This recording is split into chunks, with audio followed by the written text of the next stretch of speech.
This is why it's better to have one friend that you hang out with regularly instead of having a big group of friends. And trust me, you're going to want to listen to this story time. So when I was a sophomore in high school, I was kind of going through an identity crisis, and low-key still am. I went to a predominantly white school for the majority of my life, so let's just say I was extremely whitewashed. It was one of those times in my life where if a white person said the N-word around me, I would just laugh. Not because I didn't know it was wrong, but because I wanted to be accepted and I wanted to be like everybody else, and I seeked validation. Sophomore year was really when I started to become who I am today. I wanted to learn way more about my culture and my background. So I started becoming friends with people from other schools that are more diverse. Eventually, I met this group of girls. And I thought these girls were going to be the sweetest girls I would ever meet. Now, this friend group was serving flavor. I'm talking diverse to the T. One night, we decided that we were going to spend the night at one of the girls' houses. Let's call this girl Sally. I kept getting lost on the way to Sally's house, and I thought it was because I didn't know the area that well. Keep in mind, that's what I thought was the reason. I get there and we watch like 4 or 5 movies before I end up falling asleep. And when I wake up, I was in a room full of grown-ass men staring at me.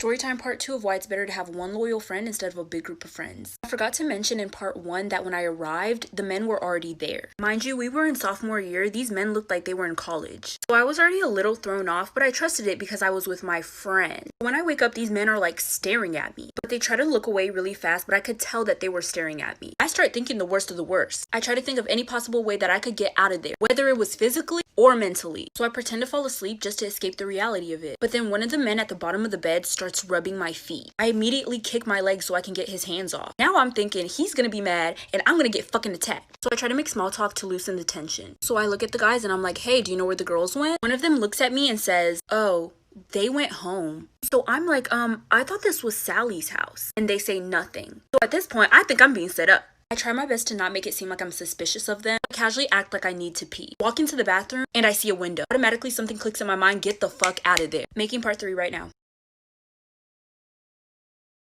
Part 3 of why you should have one loyal friend instead of hanging out with a big group of friends. So I go into the bathroom and there's a window. I'm thinking to myself, I would be so dumb. I would be so extremely incredibly stupid to go back into that room full of grown-ass men that I've never met before, instead of making my escape through that window right here, right now. So I trusted my gut and I got the fuck out of there. Mind you, I'm in my PJs right now. No shoes, no socks. I'm making my great escape. Call me Pablo Escobar. While I was doing all of it, I was in disbelief. Like, I cannot believe that I'm escaping, like, right now. Like, this is actually insane. Like, I did what I believed was right at the moment. And honestly, that decision might be the reason why I'm alive right now. So I make a run for it. I immediately run to the front of the neighborhood. I hide behind some trees and then I call my sister. I call my sister instead of my parents because my mom was the one who drove me there. And if she knew that something bad happened, she wouldn't have let me go out again. I'm frantically explaining everything on the phone to my sister. She literally speeds to come get me. Once she gets there, I immediately hop in her car and we get the fuck out of there. On our way home, I get a text from Sally. Last part is part 4. I'm making that right now. Part 4 of why you should have one loyal friend instead of having a big group of friends. So I'm on my way home and I get a text from Sally. Hey girl, where are you? We went to the gas station to get some milkshakes. You could have came with, but you were already asleep. I didn't even respond. I just blocked all of them because I know damn well that they were not getting milkshakes. Because 1, why didn't they wake me up to get milkshakes? Because I wasn't the first person to fall asleep. I'd never fall asleep first at somebody's house with a big group of people. I saw somebody else who looked like they were sleeping, so I thought that I was good to fall asleep too. 2, why were all those grown-ass men there? Nobody told me that they were going to be there. Like I said, we were sophomores. These men were in college. Maybe even graduated from college. They were grown. 3, why would she lie about it being her house? 4, why did the boy say she went home? And remember when I said I kept getting lost because I didn't know the area? Once I went back to look through the messages that I had with those girls to see if there was anything fishy going on, I noticed that they were all sending me different addresses. Either one number would be off or a letter would be off. They definitely were planning something because they were trying to get me there late. I haven't seen or talked to those girls since then.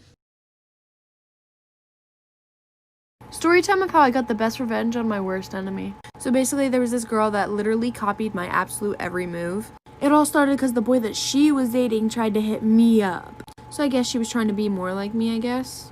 And it all started when I got a puppy. Literally 2 days later, she ended up getting a puppy. The same kind of puppy. Then about a week goes on and I dye my hair blonde. Well, I bleach it. And she dyes her hair blonde. Okay, then the next day, I posted on my story about this app that I was using. It's called Fitness Coach, and I was getting my dream body from it. Also, the link to that app will be in my bio. But then not even an hour later, she posted that she was using it. Then I just noticed every single little thing that I did, she would also start to copy. She even started literally copying my outfits head to toe. So once I noticed that, I decided I was gonna try something out. And I bought a bald cap from the store. And then I posted on a private story with only her in it. Ha, guess what happened 2 days later? I'm running out of time, like, for part 2. Part 2, if I got the best revenge on my worst enemy. Continuing on with the story, after I got a bald cap and posted it on my private story with only her in it, 2 days later, she shaves her head. So this is the time where I try to confront the girl, because at this point, it's obvious she's trying to copy me. And after I confronted her about her trying to copy me, she then tried to say that I was the one trying to copy her, and then switch up the whole story. But for about months and months, she continued to copy me, and now here's where the story gets bad. My puppy ended up passing away due to heart failure. And then, of course, I posted about it on my Instagram story. And that night, I was scrolling through, like, who viewed it. And I see her little fake account. And honestly, I didn't think anything of it. It took a little bit, but 5 days later, I see on her story, "My baby will always have a place in my heart. Rip Moxie." Oh, I named my dog Roxy, by the way. And that's the exact thing I put on my story. Exact words and everything. I don't know what she did with the dog, and honestly, I'm terrified to know. But after that, I blocked her on absolutely everything because I came to the conclusion that she is crazy. We decide to go no contact with my mother-in-law for the rest of my pregnancy. Until she decides to apologize for what she's done, we don't want to speak to her. A few weeks before my due date, my mother-in-law reaches out to my husband and says he misses her and my daughter. So he asks if we can go have dinner to try to mend the relationship. I said okay, but I didn't feel comfortable bringing my daughter, so I left her to my sister. At dinner, my husband asked his mom if she's ready to apologize. She said she's ready, but as soon as she gets the paternity test result, because my husband cannot be the father, and the fact that we have 2 girls is ridiculous. I proceed to grab my things because I'm not listening to this, when she grabs me and slaps me as hard as she can across the face. She calls me an effing whore and says I need to own up to my problems. I push her away, trying to get to the door as fast as possible, when she throws a snow globe at my head. I fall to the ground, and that's when she starts kicking me. In my belly. My husband pushes her off of me and she breaks 2 fingers, but takes me to the hospital where I receive 6 stitches. She then tried to press charges against my husband, saying he assaulted her. But the hospital had more than enough proof to put her in jail. I sent her a gift in jail. The paternity results showing that her son is the father of my 2 daughters. Never make your man delete or block any bitch off of social media. Here's what you're gonna do if you're uncomfortable, which bitch you fucking should be. You're going to have one conversation, eloquently spoken without you ever saying, I would prefer you to delete or block. Never say that. Don't even bring it up. If he goes, grabs his phone, deletes and blocks, gives you a fucking hug and kiss and says, baby, I love you, and those bitches don't matter, you're winning. If he does it and makes a big deal out of it, is hesitant, doesn't delete or block, or makes a big fuss about doing it and then does it, he will never look at it as his decision. He will always hold you accountable for that decision, will resent you, and then go behind your back, re-follow and unblock that bitch the minute the going gets tough. So be careful how you phrase what you're telling your man.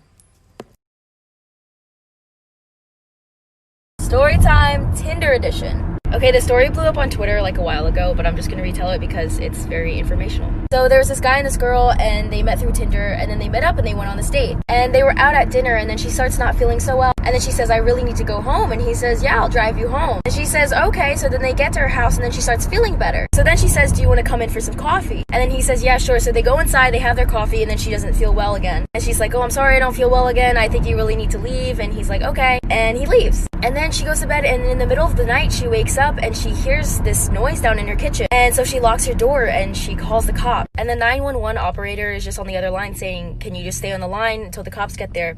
And then the cops get there, and they're like, the door is locked. Like, we don't think anyone's inside. And she's like, I promise you, someone's inside my house. I can hear them. She says, you have my permission to break down the door. So she's still up in her room, and then she hears the cops break down the door. And then she hears some rustling and some fighting. Part 2 coming now. Part 2 of the Tinder story. So then after the cops break down the door, they go upstairs and they knock on her door, and they're like, it's okay, we've got the guy, everything's fine. And they say to her, we don't really want you to stay here tonight. We don't think that you should see what he's done. And when I say he, it's the guy that she went on a date with. And she's like, no, I need to see what he's done. So she goes downstairs and she sees her kitchen wrapped all in plastic, and there's a saw and a hammer and a knife.